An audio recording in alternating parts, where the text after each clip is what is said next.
Yan mga ka-farmers, hindi pa tapos yung ginagawa ko. Hindi pa kasi matigas. Huwag muna natin pagkaalaman para hindi masira yung gate. Yan. Punta muna tayo sa ibang trabaho. Punta tayo dun sa kinukupra ko. Magbabakbak muna tayo ng nyug. Okay, let's go! Yan mga farmers, magbabakbak muna tayo ng nyug. Mamaya na natin balikan yung tinatrabaho ko kasi malambot pa eh.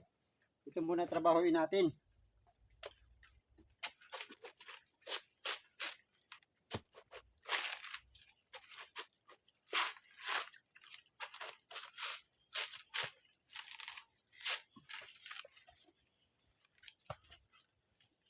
Ay, nako.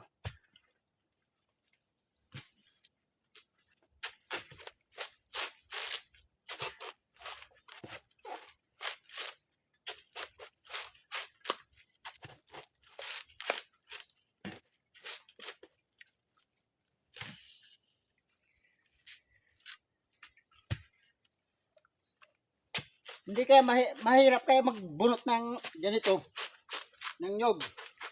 Lalo pag manipis yung balat at parang nababalik lang yung balat niya.